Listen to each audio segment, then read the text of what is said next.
under the bed and make sure there's no Disney executives under there. Oh, not again. Yeah, only this time, it wasn't just me. They were taking all my favorite people and replacing them with diverse women complaining about the patriarchy. Nothing has brought me greater joy than watching the Walt Disney Company absolutely panic over the last few weeks. They're mad at South Park because they're making fun of their woke ideologies, constantly race swapping or religion swapping everything in their movies. Check under your bed real quick. Make sure there isn't a Disney exec hiding under there, okay? Because after what South Park just did to Rachel Zegler, it's safe to say every woke scriptwriter in Hollywood is probably shaking right now. She's reportedly furious, scrambling behind the scenes, calling lawyers, and demanding that Comedy Central pull the episode that just turned her Snow White meltdown into a national joke. Like, who has been the most exciting person for you tonight? Oh my God. Besides, but shut, took the words out of my mouth. Besides. What the hell is even that? Because right now there's more dwarves on this podcast than there are in the new Snow White movie. And that's probably due to Peter Dinklage. Yep. When I was a child, I used to think Snow White was a Japanese lady. She has geisha-like pale skin, black hair, and tends to 7 ugly white men. Who's the Disney character you identify with most? Mickey, Nemo, Peter Pan, or Dumbo? Dumbo. That's sad, but yeah, like... Well. How the turntables... So will she rise or bow her head? Will she lead or just be led? Before we dive in, smash that like button if you're over Hollywood's endless remakes. Did you just subscribe? Love it. Let's jump in. So South Park dropped a brand new episode, and they didn't just take a jab at Disney. They launched a nuclear parody on the Snow White remake. The title? Woke White, the skin. The episode shows a modern Snow White waiting for her prince to save her, but he never shows up. Instead, she's revived by a lady doctor, because of course, a woman doesn't need a man, and it only gets wilder from there. Carmen, now magically a black woman, lectures classmates about patriarchy, racism, and decolonizing fairy tales. Meanwhile, Kathleen Kennedy, yes, they name drop her, is depicted as the mastermind of this diversity takeover. No, make it more lame. That is exactly what they're doing. And that is why we hate the diversity, equity, and inclusion casting and writing in movies. Every time the town begs her to stop changing characters, she screams back, "Put another gay diverse woman in it. Make it more lame." South Park didn't just roast Rachel. They torched the entire woke formula Disney's been using to repackage classics into political sermons. And fans couldn't get enough. Insiders say Rachel Zegler isn't just upset, she's raging. And no, she's not laughing. Not even close. What would you say to those who are just kind of overly critiquing the film at this point? You've worked so hard on it. I can also be having the greatest time and simultaneously wishing people would stop sending me death threats. Allegedly, she reached out through her team demanding Comedy Central remove the episode entirely. She called it targeted, defamatory, and emotionally damaging. But Comedy Central? Radio silence. Because here's the truth, once South Park targets you, you're not dealing with PR firms anymore. You're dealing with cultural savagery at its finest. And the irony? Rachel walked right into it. Let's rewind. Rachel Zegler was cast as Snow White in Disney's billion-dollar live-action remake. It was supposed to make her the next big Disney queen.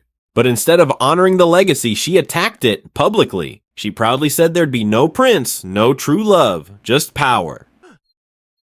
Excuse me, your curtain. Please allow me to help. Help? From you? I didn't mean to offend. I just thought you should know that That I should know what? That some privileged white guy thinks his opinion matters? Get over your entitlement.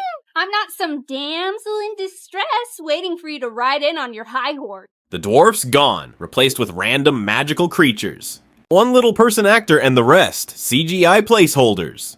Disney basically nuked the entire original plot. Audiences weren't amused, especially when Rachel doubled down on the messaging saying, "I don't need your business. I know people will line up to see everything I do." And the result? They didn't. Theaters were empty. Photos surfaced of Rachel sitting in showings alone with her friends, awkwardly cheering when her name hit the screen. It wasn't just a flop, It was a public cell phone. And South Park didn't miss. Join the party. All that walking made me sleepy.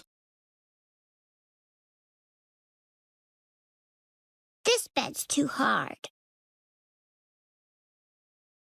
This bed's too soft. And this bed is just like the first one. Also too hard. I guess I'll sleep in the one that's too soft. Because a woman shouldn't have to depend on a man. Snow White was brought back to life by a lady doctor. And she lived happily ever after? Well, she couldn't indulge in strenuous activities like handball, but otherwise, she was fine. That's nice. Now here's where this gets surgical. South Park didn't just mock Disney, they channeled the backlash fans have been screaming for months. They called out race swapping for marketing, gender flipping icons for clout, the obsession with representation while erasing the very roles meant for little-person actors. And above all, the joyless tone of modern remakes. The fake woke white film in the episode is framed as a total bomb.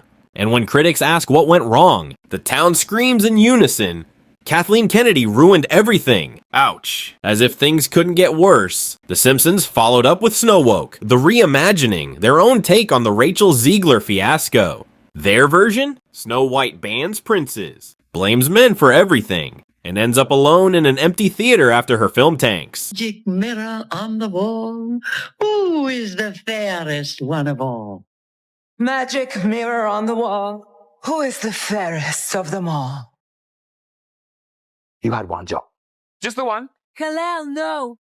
Max Lord, you're putting yourself and everyone else in grave danger. I need you to give me the stone. What happened to it? What did you say?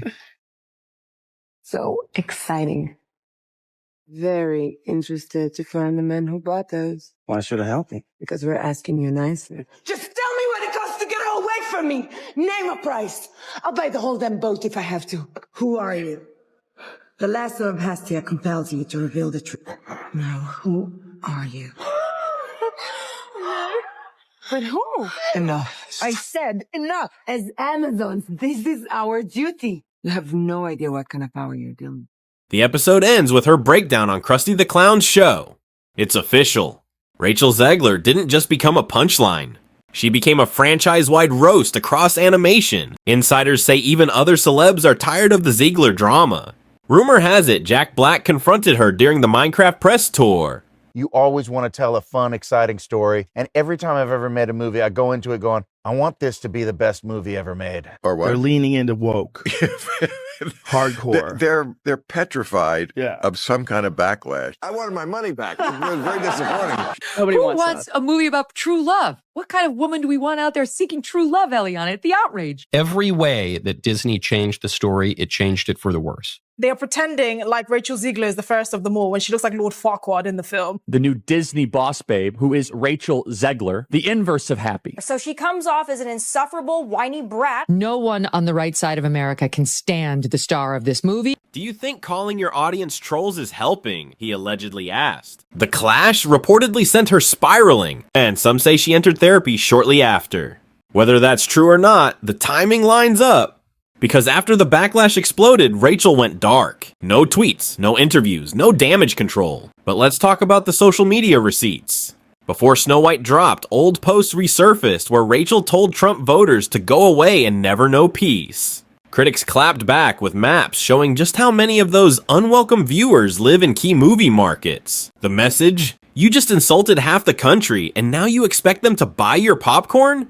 Spoiler alert, they didn't. After all the marketing, reshoots, and PR spin, Snow White made a whopping $43 million. On a budget of over $200 million. That's not just a flop, it's a financial calamity.